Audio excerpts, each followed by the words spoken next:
Orthodox സഭയിൽ പൊട്ടിത്തെറി. സഭാ നേതൃത്വത്തിനെതിരെ ആഞ്ഞടിച്ച് മാർ അപ്രീം മെത്രാപ്പൊലീത്ത. സഭാ നേതാക്കൾ പള്ളിപിടുത്തക്കാരെന്ന് മെത്രാപ്പൊലീത്ത. അടിയന്തര സുന്നഹദോസ് മെയ് 23-ന് വിളിച്ച സഭാ നേതൃത്വം.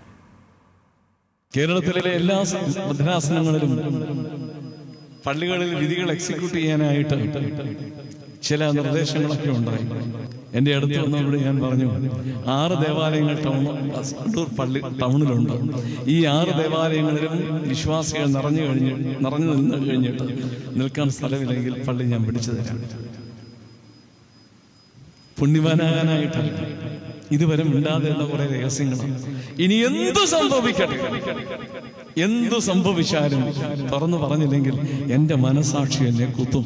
അടൂർ കടമ്പാട് ഭദ്രാസനാധിപൻ കൂടിയായ സഖറിയാസ് മാർ അപ്രീം മെത്രാപ്പൊലീത്തയുടെ നിലപാട് ഓർത്തഡോക്സ് സഭയെ കടുത്ത പ്രതിസന്ധിയിലാക്കുകയാണ്. തന്റെ ഭദ്രാസനത്തിൽ ഉൾപ്പെട്ട യാക്കോബായ പള്ളികൾ പിടിക്കാൻ ആവശ്യപ്പെട്ടു. എന്നാൽ താൻ ഇതിന് വഴങ്ങിയല്ലെന്ന അദ്ദേഹത്തിന്റെ വെളിപ്പെടുത്തൽ എതിരാളികൾ ആയുധമാക്കി കഴിഞ്ഞു. സഭയിലെ ഏറ്റവും പ്രധാനപ്പെട്ടതും അംഗബലമുള്ളതുമായ ഭദ്രാസനത്തിന്റെ ചുമതലക്കാരനാണ് മാർ അപ്രീം.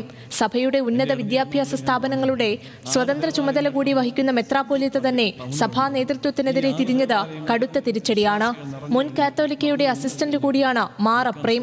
അതിനിടെ വിഷയം ചർച്ച ചെയ്യാൻ മലങ്കര ഓർത്തഡോക്സ് സഭയുടെ അടിയന്തര സുന്നഹദോസ് 23-ന് ചേരും. 48 മണിക്കൂറിനുള്ളിൽ വിഷയത്തിൽ വിശദീകരണം നൽകാൻ കാത്തോലിക്ക ബാവ മാർ അപ്രീമിനോട് ആവശ്യപ്പെട്ടിട്ടുണ്ട്. യാക്കോബായ സഭയ്ക്ക് പുതിയ നേതൃത്വം വന്നതോടെ ഓർത്തഡോക്സ് സഭയുടെ പല മെത്രാന്മാരും യാക്കോബായ സഭയോട് അനുഭാവം പ്രകടിപ്പിക്കുന്നു എന്ന സംശയം ഓർത്തഡോക്സ് സഭയ്ക്കുണ്ട്. ഈ സാഹചര്യത്തിൽ മാർ അപ്രീമിനെതിരെ കടുത്ത നടപടി ഉണ്ടായില്ലെങ്കിൽ മറ്റു മെത്രാന്മാരും സമാന നിലപാടിലേക്ക് മാറുമെന്ന് സഭാ നേതൃത്വം ആശങ്കപ്പെടുന്നുണ്ട്. ന്യൂസ് മലയാളം, കൊച്ചി.